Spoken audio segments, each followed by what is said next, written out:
বলছে মওলা ইসলাম নিয়ে আমি মাথা উঁচু করে কিভাবে দাঁড়াবো? চতুর্দিকে তো বিজ্ঞানের জয়জোগান। ও মওলা ইসলাম নিয়ে কিভাবে দাঁড়াবো? কারণ আমি জানি ইসলাম মানে নামাজ, ইসলাম মানে জিকির, ইসলাম মানে রোজা, ইসলাম মানে হজ, ইসলাম মানে যাকাত, ইসলাম মানে শুধু আমল। রব বলে যে না না বান্দা, তুমি ইসলাম বুঝো না, ইসলাম বুঝো নাই তুমি। ইসলাম মানে শুধু নামাজ রোজা হজ যাকাত নয়, তুমি কোরআনটা তো পড়ো। এটা শুধু সওয়াবের কিতাব নয়। ইয়াসিন ওয়াল কুরআনিল হাকিম। বিশ্ব এগিয়ে যাচ্ছে বিজ্ঞানের অগ্রযাত্রায়। আমি আল্লাহ তোদের কেমন একটা কিতাব দিয়েছি, যে কিতাব হচ্ছে জালিকাল কিতাব লা রাইবা ফি, যার মধ্যে বিন্দু পরিমাণ সন্দেহ নাই। আর ওই কিতাব শুধু সওয়াবের কিতাব নয়, আমলের কিতাব নয়, এটা বিজ্ঞানময় একটা কিতাব, কোরআনুল কারীম। সুবহান। যতবার আপনারা সুবহানাল্লাহ বলেন, খুশি হয় রহমান, নারাজ হয় শয়তান। তো শয়তানকে নারাজ করতে পারলেই তো রহমানের প্রিয় হওয়া যাবে। কথা বলেন ঠিক কিনা? আল্লাহ আমাদেরকে একটু বুঝার তৌফিক দান করুন। ওই কোরআন আসা শুরু করেছে এবার আমাদের নবীর কাছে। এবার আপনি ভেবে দেখেন আল্লাহ নবীকে কিভাবে তৈরি করেছে। জোরে বলেন না। কিভাবে তৈরি করেছেন সেটা শুধু রব জানে, আর যিনি তৈরি হয়েছেন তিনি জানে। শুধু আমরা দেখছি কোরআন আসছে, নবী নিচ্ছে, কোরআন আসছে, নবী নিচ্ছে, কোরআন আসছে, নবী নিচ্ছে। এতটুকু সীমাবদ্ধ নয়, এই কোরআনকে মুখস্থ করে, মুখস্থ রেখে আল্লাহর দয়া নিয়ে সাহাবাদেরকেও শিখাই দিচ্ছেন। সুবহানাল্লাহ। ওই কোরআন, একটা কথা মনে রাখবেন, আসমান থেকে প্রত্যেকটা নবী রাসূলের কাছে যেই সহিফা কিতাব এসেছেন আজ পর্যন্ত, প্রত্যেকটা কিতাব, প্রত্যেকটা সহিফার হাফেজ ছিলেন ওই যুগের নবীরা, রাসূলরা। কোনো উম্মত তেমন হাফেজ ছিল না। একমাত্র কোরআনুল কারীম যেটার হাফেজ জায়গায় জায়গায়, রন্দে রন্দে, গ্রামে গ্রামে, শহরে শহরে, দেশে দেশে কোরআনের হাফেজ। জগৎ জিজ্ঞেস করছে এটা কিভাবে সম্ভব?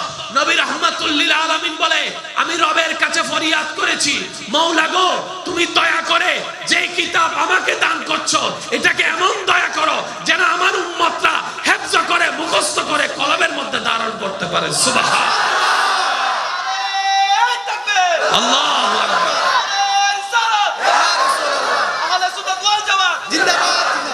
উচ্চ আওয়াজে বলেন না সুবহানাল্লাহ। মনে রাখবেন ভাইয়েরা, কষ্ট হচ্ছে আপনাদের? আমরা যে জ্ঞানী জ্ঞানী শব্দটা বলি, জ্ঞানী জ্ঞানী হয় এখান থেকে। কারণ এখানে কি আছে? এখানে কি আছে? স্কুল বুকু দিলেও গেলে ডাক্তার ও ডাক্তারগিরি শেষই নায়িকা হইতাম, ওনারা হন না। ডাক্তারের ডাক্তারগিরি, ইঞ্জিনিয়ার ইঞ্জিনিয়ারগিরি, আলেমের আলেমগিরি, মুফতির মুফতিগিরি। কিন্তু যখন এটা স্ক্রু ডিলা হয়ে যায়, সবকিছু শেষ হলো, হাফেজের হেফজগিরি শেষ হয় না, শেষ হয় না, শেষ হয় না। সুবহানাল্লাহ। আমি তো আমার ছচককে কয়েকজনকে দেখার সৌভাগ্য হয়েছে, জগৎ যাদেরকে পাগল নামে চিনে, কিন্তু কোরআনে হাফেজ হিসেবে ওনার ভিতরে কোরআনের হেফজটা আমার শোনার সৌভাগ্য হয়েছে বলে আমি বলতে কনফিডেন্স ফিল করছি। মাথার ব্রেন ঠিক নাই, কালা সাদা চিনে না, কিন্তু কোরআন পড়তে দিলে অনর্গল পড়তে পারে, অনর্গল পড়তে পারে। এটা কিভাবে সম্ভব? মনে রাখবেন ভাইয়েরা, পৃথিবীর সব জ্ঞান সেভ হয় ব্রেন নামক মেমোরি কার্ডে, কোরআন সেভ হয় কলবের মেমোরি কার্ডে। পাগল যেটা হয় সেটা ব্রেন হয়, কলব তো আর পাগল হয় না, ওটা ওইখানে সেভ থেকে যায়। তো পৃথিবীর দুনিয়ার কিছু না বুঝলেও হাফেজ কোরআন পাগল হওয়ার পরও কোরআন তেলাওয়াত করতে পারে। এটাই আল্লাহ পাকের কুদরত, এটাই আল্লাহ পাকের দয়া। বলেন সুবহানাল্লাহ। এবার আসেন, আমাদের নবী কি এসেছেন না আল্লাহ পাঠিয়েছেন? শব্দগুলো একটু বুঝে বুঝে উত্তর দিবেন। আমাদের নবী কি নিজে থেকে এসেছেন না আল্লাহ পাঠিয়েছেন? আমাদের নবী কি নিজে থেকে নবী হয়েছেন না আল্লাহ বানিয়েছেন? নবী কি নিজে থেকে কোরআন নিয়েছেন না আল্লাহ দিয়েছেন? নবী কি নবুয়ত নিয়েছেন না আল্লাহ দিয়েছেন? নবীর মুজিজা কি নবী নিজে থেকে নিয়েছেন না আল্লাহ দিয়েছেন? নবীর ভিতরে নূর কি নিয়েছেন না আল্লাহ দিয়েছেন? নবীর ভিতরে এলম কি নবী শিখেছেন না আল্লাহ দিয়েছেন? সবকিছু দেনেওয়ালা আল্লাহ। তার মানে আমাদের বুঝতে হবে আল্লাহ যেখানে কুদরত করেছেন সেখানে নাক গলানোর অধিকার আমাদের আর কারো নাই, আমাদের আর কারো। কারণ যেভাবে দরকার উনি সেভাবে দিয়েছেন। আর একটু জোরে বলেন না, যতটুক দরকার অতটুক দিয়েছেন, যা যা দরকার তা তা দিয়েছেন। কারণ আমাদের জানা নাই 2050 সালে এই পৃথিবী কি ডিমান্ড করবে, কিন্তু রব আলেমুল গায়ব সবকিছুই জানেন। তাই নবীকে কিয়ামত পর্যন্তের জন্য নবী বানিয়েছেন, যেহেতু দুনিয়ার জন্য ওই নবীর টিকে থাকার, ইসলাম টিকে থাকার সমস্ত কিছু আল্লাহ দান করেই পাঠিয়ে দিয়েছেন। সুবহানাল্লাহ। কি দিয়েছেন, কতটুক দিয়েছেন, এগুলার হাদিস আমরা কেউ জানি না। শুধু এতটুক জানি, যা যা দরকার, যতটুক দরকার, যেভাবে দরকার, আল্লাহ আমাদের নবীকে কোরআনের ভিতরে, ইসলামের ভিতরে সবকিছু দিয়েই পরিপূর্ণ করে দিয়েছেন। সুবহানাল্লাহ। আর একটু জোরে বলেন না সুবহানাল্লাহ। এবার আসুন, আপনাদের কষ্ট হচ্ছে না তো ভাইয়েরা? আমি বেশিক্ষণ ডিস্টার্ব করব না, অল্পক্ষণ ইনশাআল্লাহ, তারপর আমি আপনাদের থেকে বিদায় নিব। একটু খেয়াল করবেন, কিতাবের নাম কি? মাশাআল্লাহ, কিতাবের নাম কি? জোরে বলেন, কিতাবের নাম কি? প্রত্যেকটা নবীকে আল্লাহ তাআলা সময় সময় অনুযায়ী, এই কথাটা একটু বোঝার চেষ্টা করবেন ভাইয়া প্লিজ। ইউসুফ নবীকে আল্লাহ তাআলা এমন একটা জ্ঞান দান করেছেন, উনি স্বপ্নের যথাযথ ব্যাখ্যা দিতে পারতেন। তো ওই সময়টা, যুগটা, পরিবেশটা ছিল, যারা স্বপ্নের ব্যাখ্যা দিতে পারত তাদের দাম, বলে না তাদের দাম। রাজা বাদশারা টাকা দিয়ে মানুষ রাখতো, গণক রাখতো স্বপ্নের ব্যাখ্যা দেওয়ার জন্য। তো মানুষ তো ব্যাখ্যা দিলে আর কতটুকু দিতে পারে? 100-এ 40% মিলতো, 50% মিলতো, 30% মিলতো, পরিপূর্ণ হতো। এবার আল্লাহর পক্ষ থেকে আসছেন কে? ইউসুফ আলাইহিস সালাম। যুগের চাহিদা হচ্ছে স্বপ্নের ব্যাখ্যা। এবার সব দিকে বাদশার একটা স্বপ্ন নিয়ে যখন কথা ছড়াছড়ি শুরু হয়ে গেল, সবাইকে যখন ডাকা হলো, এক একজন এক এক ব্যাখ্যা দিচ্ছে, কিন্তু কোনো ব্যাখ্যাটা বাদশার দিলকে খুশি করতে পারে না। শেষ পর্যন্ত নবী ইউসুফ আলাইহিস সালামের সামনে যখন আসলো, ইউসুফ নবী স্বপ্নের ব্যাখ্যা দেওয়ার সাথে সাথে বাদশা বলে যে সবার উত্তরের মধ্যে ওর উত্তরটাই আমার বেশি পছন্দ হয়েছে।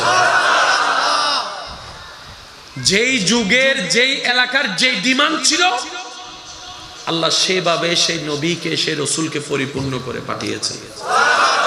আর একটু জোরে বলেন। যেমন মূসা নবীর কথা আসলেই ওনার একটা গুণের কথা আমাদের সবার মাথায় আসে, মূসা কালিমুল্লাহ। উনি আল্লাহর সাথে কি বলতেন? একটু জোরে বলেন, আল্লাহর সাথে কি বলতেন? আচ্ছা, আপনাদের মনে পড়ে কিনা দেখেন, উলামায়ে কেরাম থেকে শুনেছেন, শুধু স্মরণ করিয়ে দিচ্ছি। উনি যখন ওনার হাতের লাঠিটা আল্লাহর হুকুমে নিচে ফেললেন, কি হয়ে গেছে? জোরে বলেন, আরো জোরে বলেন। ওই মূসা নবীর ট্রামটা ছিল, ওই এলাকার ডিমান্ড ছিল জাদু। কি? জাদুতে মাহের। সবাই সবাই জাদুতে মাহের। শয়তানের পক্ষে যারা ছিল সবাই জাদুতে মাহের, মানে অলৌকিকতার মধ্যে, একটা জাদুর মধ্যে মাহের। আল্লাহ তাআলা মূসা নবীকে সেই কোয়ালিটি দিয়ে পাঠিয়েছেন, যে কোয়ালিটিটা প্রদর্শন করলে শয়তানের শয়তানি ধ্বংস হয়ে যাবে। সবাই সাপ বানাই দিল, মূসা নবীকে আল্লাহ হুকুম দিলেন, হাতের লাঠি ফেলে দিলেন, আল্লাহর হুকুমে সাপ হয়ে গেল।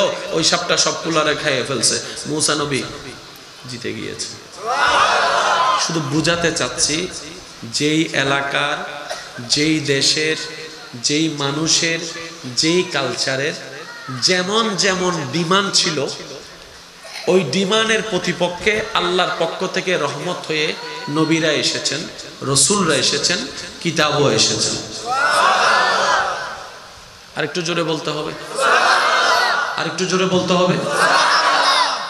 এতটুক কথা যাদের বুঝে আসছে তারা ডান হাত তুলে একবার দেখায় বলেন মারহাবা। হয় না, হয় না? আরেকটু জোরে বলতে হবে, আরেকটু জোরে।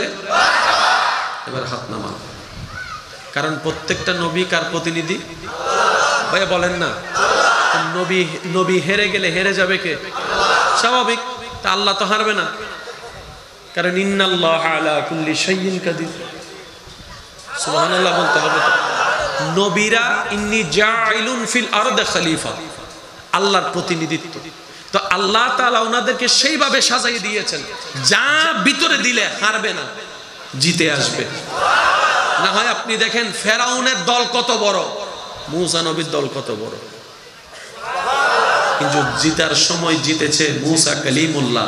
রাস্তা নীল কাউকে করে দেয় নাই, মূসা নবীকে করে দিয়েছে। সুবহানাল্লাহ। কারণ আল্লাহর দল কখনো হারতে পারে না। সবাই মিলে বলেন, আল্লাহর দল কখনো হারতে পারে না। আল্লাহর বন্ধু কখনো হারতে পারে না। আল্লাহর প্রিয়রা কখনো হারতে পারে না। আল্লাহর প্রতিনিধি কখনো হারতে পারে না। আল্লাহর খলিফা কখনো হারতে পারে না। দিয়েছেন কে? ওই আল্লাহর কাছে কি কমতি আছে? অজানা কিছু আছে? তার মানে উনি সব গোছাই দিয়েছেন। যেই নবী যখন এসেছেন ওই নবী ওই যুগের ওই সময়ের জন্য 100 কমপ্লিট ছিল। একটু জোরে বলতে হবে। এবার আপনারা বলেন, সবাই জানেন প্রত্যেকটা নবী রসুলকে আল্লাহ নির্দিষ্ট নির্দিষ্ট এলাকার জন্য, দেশের জন্য পাঠিয়েছেন। যেমন মূসা নবীর নাম আসলে আমরা বলি বনি ইসরাইলের নবী। বনি ইসরাইল নামিয়ে নুন না, কেন উনি লেখেন আওয়াজ দেহন উন্নুন না, বনি ইসরাইলের নবী বলা হয়। অনেক নবী ছিলেন সেখানে, কিন্তু আল্লাহ তো আমাদের নবীকে সারা কুল কায়নাতের জন্য নবী বানিয়েছেন। একটু জোরে বলতে হবে। আল্লাহ আমাদের নবীকে সারা কুল কায়নাতের জন্য নবী বানিয়েছেন, রহমাতুল লিল আলামিন বলেছেন। আর আমাদের নবীর পরে তার কোনো নবী। এবার সেই নবীর এরিয়ার ভিতরে সিটাং আছে না নাই? আমি একটু জোরে জোরে আওয়াজ চাচ্ছি। চট্টগ্রাম আছে না নাই? Dhaka, Barishal, Sylhet, Natore, Rajshahi, Bangladesh, Kolkata, India, Pakistan, Dubai, America, Africa, Australia, Netherland, Finland, Switzerland, Australia, Brazil, Argentina, Nepal, Bhutan, সবগুলো আছে। কিন্তু এক এক দেশের কালচার তো এক এক রকম, এক এক দেশের মানুষের চিন্তা ভাবনা এক এক রকম। আমি কি বুঝাতে পারছি কথা? সবার জন্য নবী, তার মানে প্রত্যেকটা এলাকার সমস্ত ডিমান্ড পরিপূর্ণ করা, সমস্ত প্রশ্নের উত্তর দেওয়ার কোয়ালিটি আল্লাহ তাআলা আমার নবীর ভিতরে দান করেছেন। শুধু তাই নয়, এই ইসলাম কিয়ামত পর্যন্ত ইসলাম। তার মানে যুগ যেমনই হোক, সাল যেমনই হোক, ক্যালেন্ডারে যে সালে আসুক না কেন, প্রত্যেকটা সিচুয়েশনের উত্তর দেওয়ার মতো ক্ষমতা আল্লাহ ইসলামের ভিতর দান করে দিয়েছেন। সুবহানাল্লাহ। আল্লাহ বুঝার তৌফিক দান করুন। 1971 সালের বরিশাল বাজার আর 2023 সালের বরিশাল বাজার কি এক? জন্ম আমার নবীর যুগে হলে কেমন হতো, জন্ম আমার নবীর যুগে হলে কেমন হতো, দুনয়নে দেখিলে কেমন হতো, জন্ম আমার নবীর যুগে। আওয়াজ আয় বেগুন না ভাই, বেগুন মিলে কি আওয়াজ? জন্ম আমার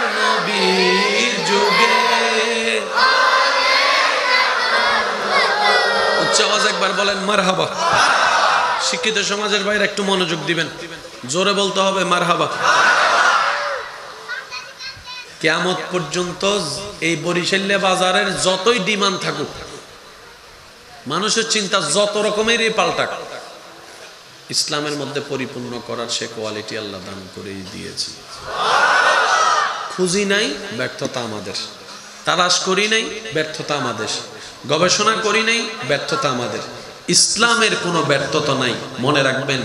ব্যর্থতা সব আমাদের, ইসলামের কোনো ব্যর্থতা। আল্লাহ আমাদেরকে একটু বুঝার তৌফিক দান করুন।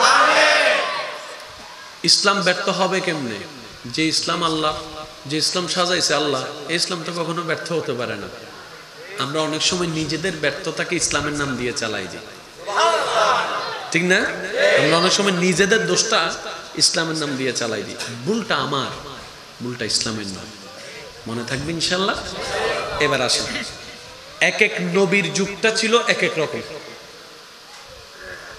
আমাদের নবীর ট্রাম যেটা ছিল, এবং সেখান থেকে শুরু করে কিয়ামতের আগ পর্যন্ত সবকিছু যদি বাদ দেন, একটা জিনিসের বারবার অগ্রযাত্রা হচ্ছে, সেটা হচ্ছে বিজ্ঞান।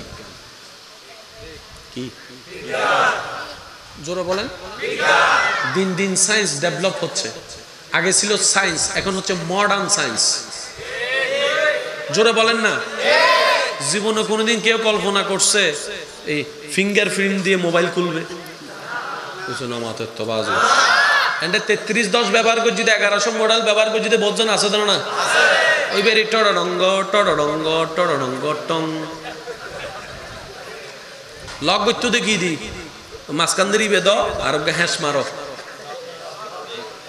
আবার ওকে বাইরে দিয়ে হ্যাঁস ছিবি ধরলে লক। এত হনানি কে কল্পনা করছি না এই লোক সেট আইব মাঝখান দিয়ে বটন তো তুলিবিলি নতুন সেটক গজাতে, এই অ্যান্ড্রয়েড সেটক গজাতে দাদারে দিয়ে দাদা হতে বোতম হো আর নারা জীবন ভর অল যেতে লাগে বোতম অল লাগি। এখন তো বোতম ন লাগে।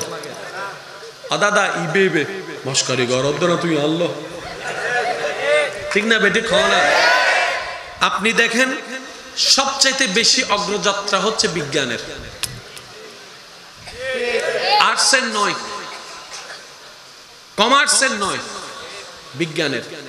বর্তমান পৃথিবীতে রাজত্ব করতেছে বিজ্ঞান।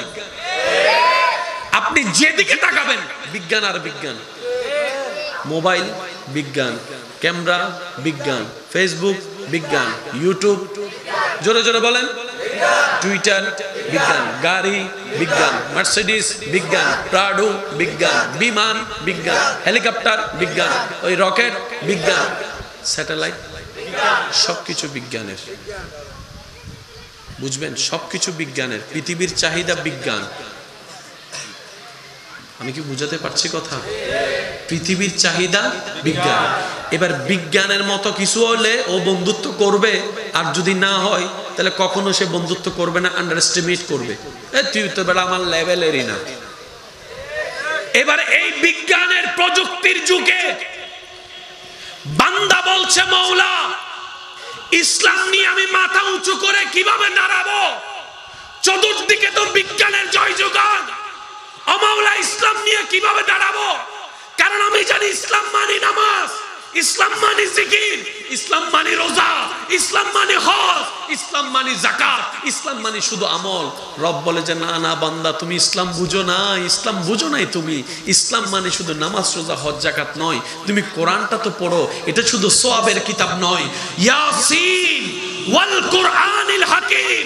বিশ্ব এগিয়ে যাচ্ছে বিজ্ঞানের অগ্রযাত্রায়।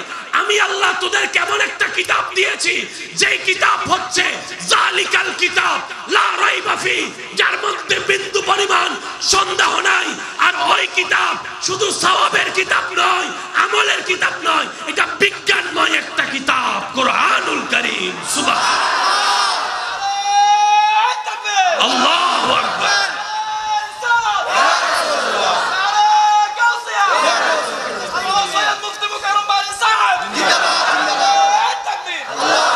নবীর উম্মতের একবার খুশি মনে বলেন সুবহানাল্লাহ। আল্লাহ শুধু আর সওয়াবের কিতাব না দে,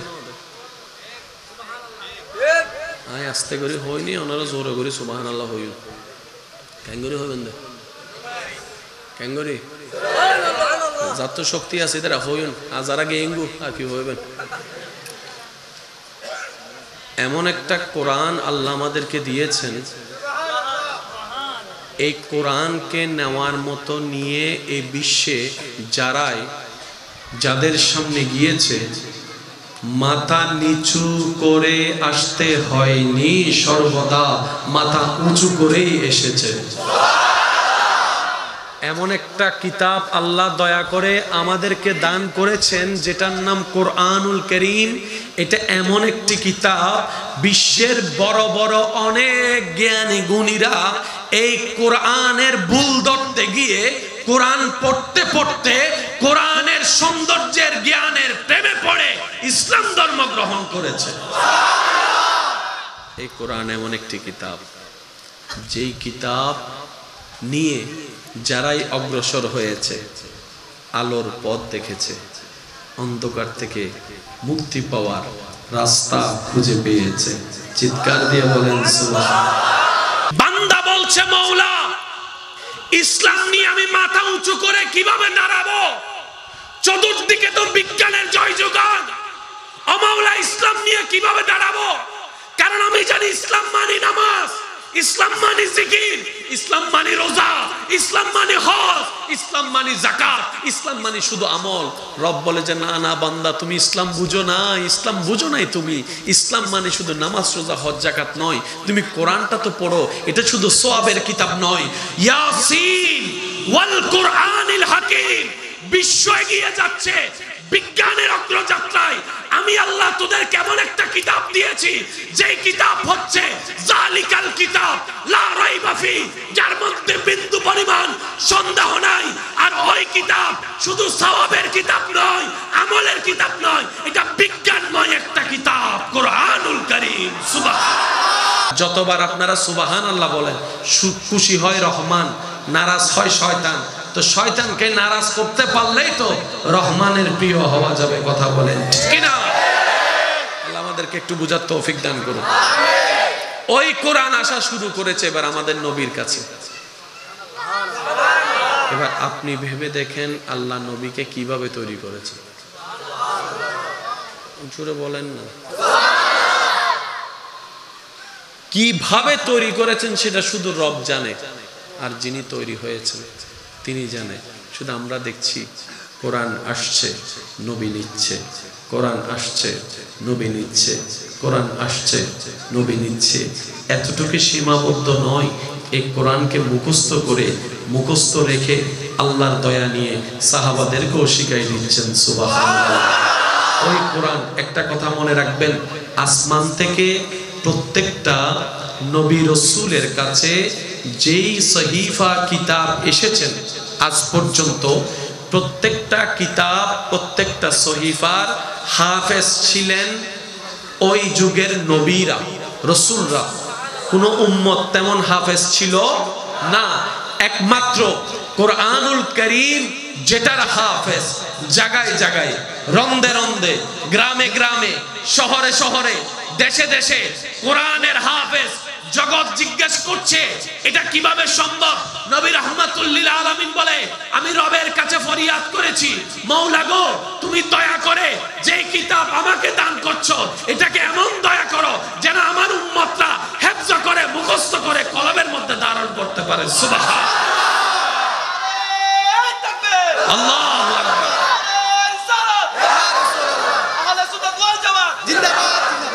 উচ্চ আওয়াজে বলেন না সুবহানাল্লাহ। মনে রাখবেন ভাইয়েরা, কষ্ট হচ্ছে আপনাদের? আমরা যে জ্ঞানী জ্ঞানী শব্দটা বলি, জ্ঞানী জ্ঞানী হয় এখান থেকে। কারণ এখানে কি আছে? এখানে কি আছে? স্কুল বুকু দিলেও গেলে ডাক্তার ও ডাক্তারগিরি শেষই নায়িকা হইতাম, ওনারা হন না। ডাক্তারের ডাক্তারগিরি, ইঞ্জিনিয়ার ইঞ্জিনিয়ারগিরি, আলেমের আলেমগিরি, মুফতির মুফতিগিরি। কিন্তু যখন এটা স্ক্রু ঢিলা হয়ে যায়, সবকিছু শেষ হলো, হাফেজের হেফজগিরি শেষ হয় না, শেষ হয় না, শেষ হয় না। সুবহানাল্লাহ। আমি তো আমার ছচককে কয়েকজনকে দেখার সৌভাগ্য হয়েছে, জগৎ যাদেরকে পাগল নামে চিনে, কিন্তু কোরআনে হাফেজ হিসেবে ওনার ভিতরে কোরআনের হেফজটা আমার শোনার সৌভাগ্য হয়েছে বলে আমি বলতে কনফিডেন্স ফিল করছি।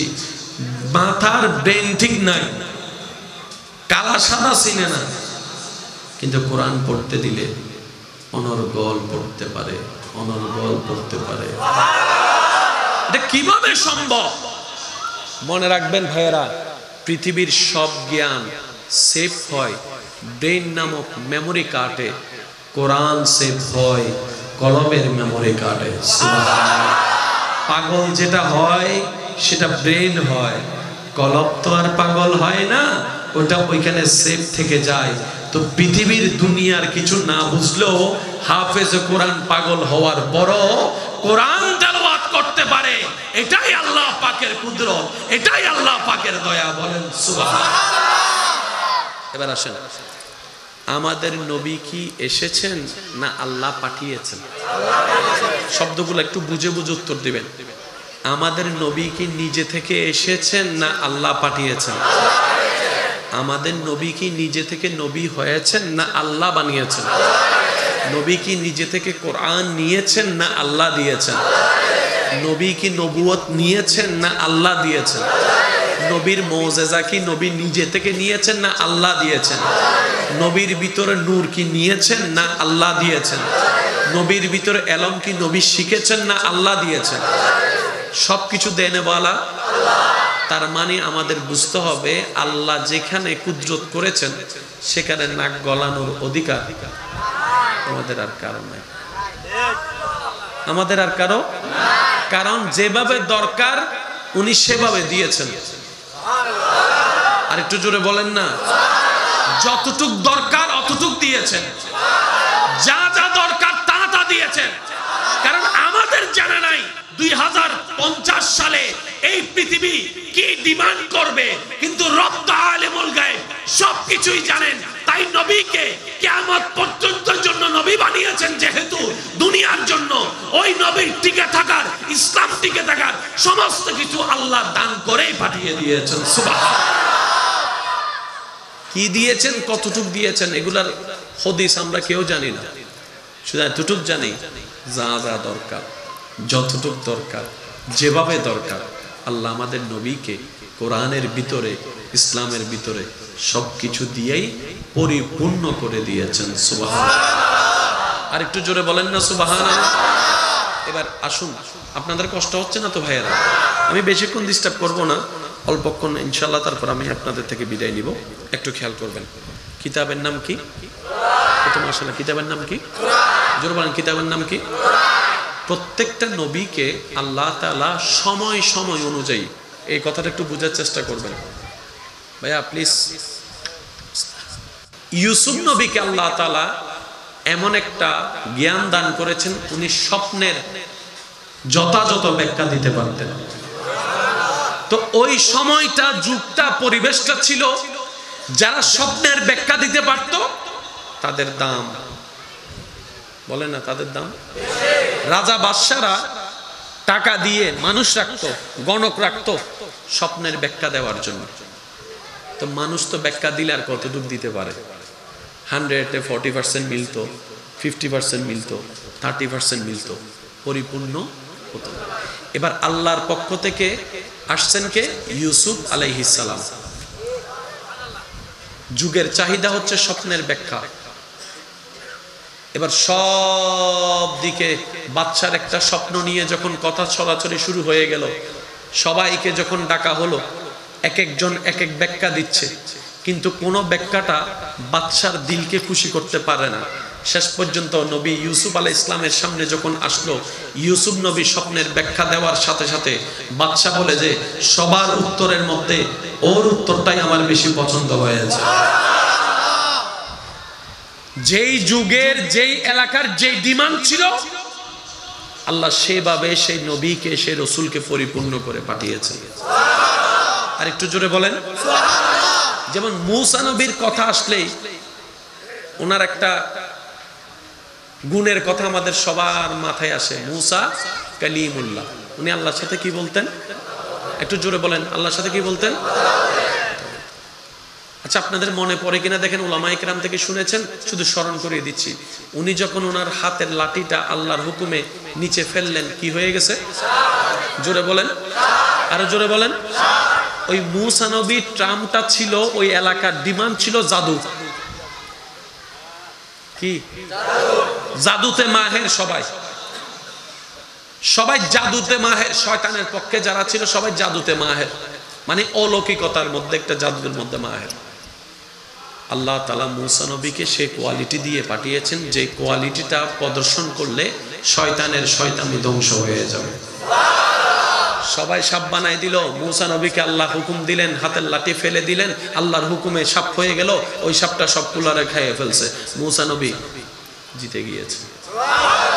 শুধু বুঝাতে চাচ্ছি, যেই এলাকার, যেই দেশের, যেই মানুষের, যেই কালচারের যেমন যেমন ডিমান্ড ছিল, ওই ডিমান্ডের প্রতিপক্ষে আল্লাহর পক্ষ থেকে রহমত হয়ে নবীরা এসেছেন, রসুলরা এসেছেন, কিতাবও এসেছেন।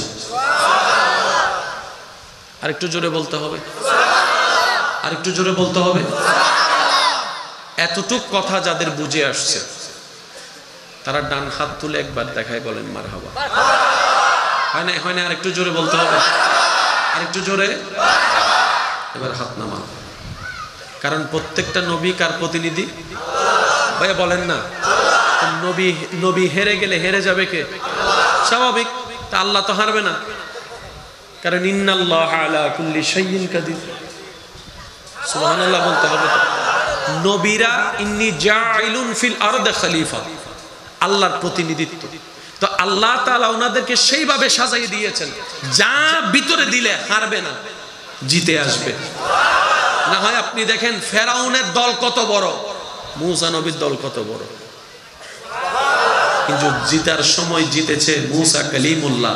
রাস্তা নীলনদ কাউকে করে দেয় নাই, মূসা নবীকে করে দিয়েছে। সুবহানাল্লাহ। কারণ আল্লাহর দল কখনো হারতে পারে না। সবাই মিলে বলেন, আল্লাহর দল কখনো হারতে পারে না। আল্লাহর বন্ধু কখনো হারতে পারে না। আল্লাহর প্রিয়রা কখনো হারতে পারে না। আল্লাহর প্রতিনিধি কখনো হারতে পারে না। আল্লাহর খলিফা কখনো হারতে পারে না। দিয়েছেন কে? ওই আল্লাহর কাছে কি কমতি আছে? অজানা কিছু আছে? তার মানে উনি সব গোছাই দিয়েছেন। যেই নবী যখন এসেছেন, ওই নবী ওই যুগের, ওই সময়ের জন্য 100 কমপ্লিট ছিল। একটু জোরে বলতে হবে। এবার আপনারা বলেন, সবাই জানেন প্রত্যেকটা নবী রসুলকে আল্লাহ নির্দিষ্ট নির্দিষ্ট এলাকার জন্য, দেশের জন্য পাঠিয়েছেন। যেমন মূসা নবীর নাম আসলে আমরা বলি বনি ইসরাইলের নবী। বনি ইসরাইল নামিয়ে নুন না, কেন উনি লেখেন আওয়াজ দেহন উন্নুন না, বনি ইসরাইলের নবী বলা হয়। অনেক নবী ছিলেন সেখানে, কিন্তু আল্লাহ তো আমাদের নবীকে সারা কুল কায়নাতের জন্য নবী বানিয়েছেন। একটু জোরে বলতে হবে।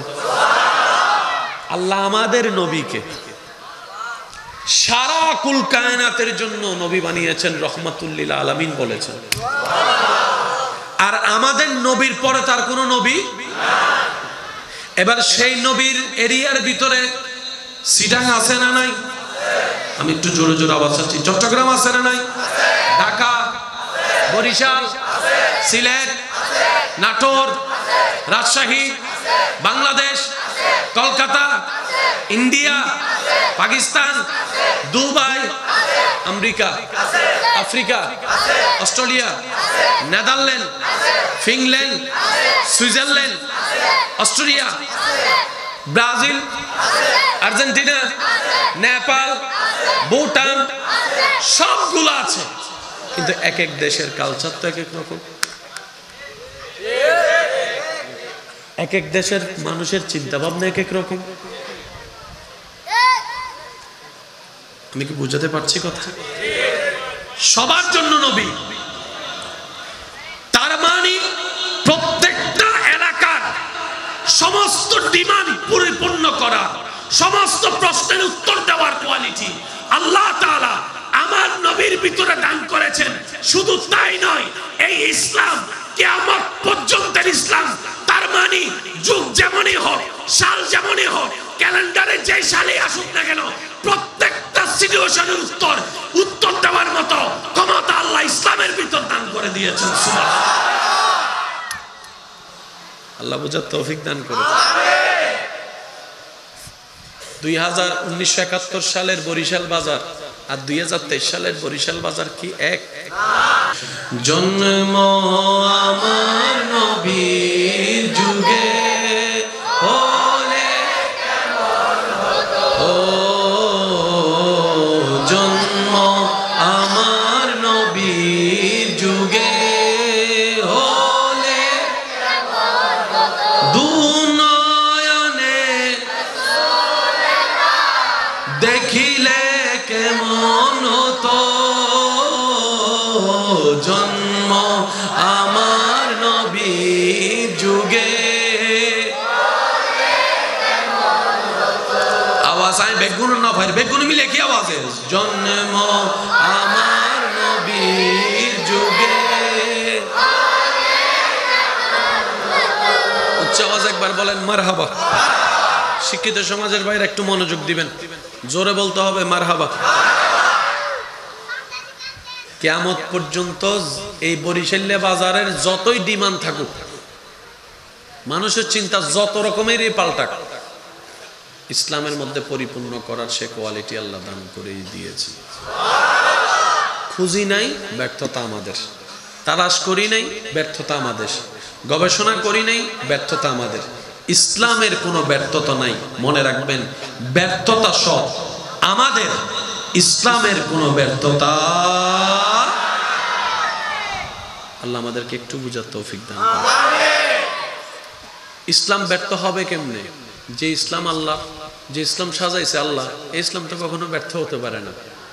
আমরা অনেক সময় নিজেদের ব্যর্থতাকে ইসলামের নাম দিয়ে চালাই দিই, ঠিক না? আমরা অনেক সময় নিজেদের দোষটা ইসলামের নাম দিয়ে চালাই দিই। ভুলটা আমার, ভুলটা ইসলামের নয়। মনে থাকবে ইনশাল্লাহ। এবার আসেন, এক এক নবীর যুগটা ছিল এক এক রকম। আমাদের নবীর ট্রাম যেটা ছিল, এবং সেখান থেকে শুরু করে কিয়ামতের আগ পর্যন্ত সবকিছু যদি বাদ দেন, একটা জিনিসের বারবার অগ্রযাত্রা হচ্ছে, সেটা হচ্ছে বিজ্ঞান। কি জোরে বলেন? দিন দিন সায়েন্স ডেভেলপ হচ্ছে। আগে ছিল সায়েন্স, এখন হচ্ছে মডার্ন সায়েন্স। জোরে বলেন না? জীবনে কোনোদিন কেউ কল্পনা করছে এই ফিঙ্গারপ্রিন্ট দিয়ে মোবাইল খুলবে? 3310 ব্যবহার করে যদি 1100 মডেল ব্যবহার করে যদি বোঝেন আছে না, ওই বেরি টড়ডঙ্গ টড়ডঙ্গ টড়ডঙ্গ টং লক করতে দেখি দি মাঝখান দিয়ে বেদ আর হ্যাঁস মারো, আবার উগ্র বাইরে দিয়ে হ্যাঁস সিবি ধরলে লক। এত হনানি কে কল্পনা করছি না এই লোক সেট আইব মাঝখান দিয়ে বটন তো তুলিবিলি নতুন সেটক গজাতে, এই অ্যান্ড্রয়েড সেটক গজাতে দাদারা দিয়ে দাদা হতে বোতম হোক আর নারা জীবনভর অল যেতে লাগে বোতম অল লাগি। এখন তো বোতম ন লাগে। দাদা ইবে ইবে মস্কারি গরব না তুই আল্লাহ, ঠিক না বেটি? খাও না।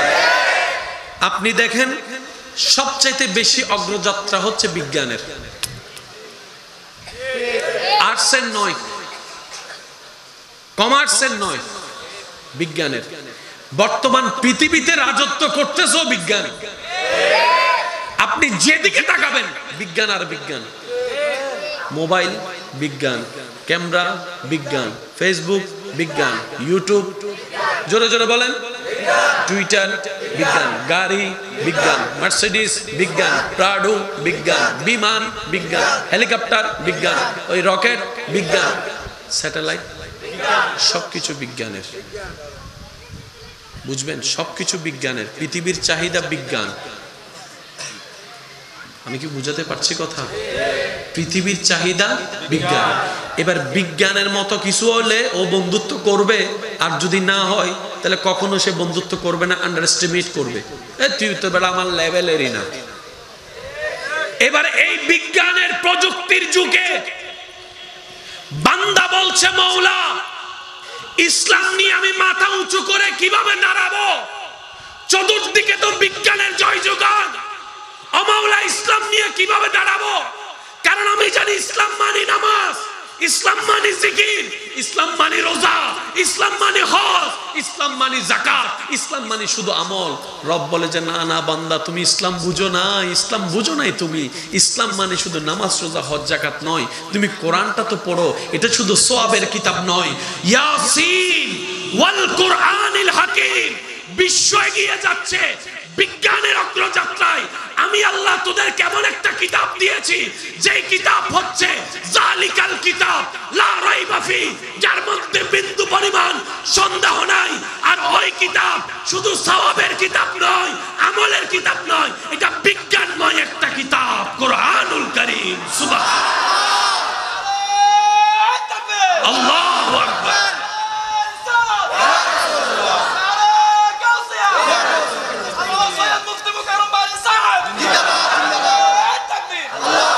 নবীর উম্মতের একবার খুশি মনে বলেন সুবহানাল্লাহ। আল্লাহ শুধু আরারে সওয়াবের কিতাব না দে, আয় আস্তে করে হয়নি, ওনারা জোরে করে সুবহানাল্লাহ হইল। কেন করে হইবেন দে, কেন করে যার তো শক্তি আছে তারা হইন, আর যারা গেঙ্গু আর কি হইবেন। এমন একটা কোরআন আল্লাহ আমাদেরকে দিয়েছেন, এই কোরআনকে নেওয়ার মতো নিয়ে এই বিশ্বে যাদের সামনে গিয়েছে মাথা নিচু করে আসতে হয়নি, সর্বদা মাথা উঁচু করেই এসেছে। এমন একটা কিতাব আল্লাহ দয়া করে আমাদেরকে দান করেছেন যেটার নাম কোরআনুল কারীম। এটা এমন একটি কিতাব, বিশ্বের বড় বড় অনেক জ্ঞানী গুণীরা এই কোরআনের ভুল ধরতে গিয়ে কোরআন পড়তে পড়তে কোরআনের সৌন্দর্যের জ্ঞানের প্রেমে পড়ে ইসলাম ধর্ম গ্রহণ করেছে। এই কোরআন এমন একটি কিতাব, যেই কিতাব নিয়ে যারাই অগ্রসর হয়েছে আলোর পথ দেখেছে, অন্ধকার থেকে মুক্তি পাওয়ার রাস্তা খুঁজে পেয়েছে। চিৎকার দিয়ে বলেন সুবহানাল্লাহ।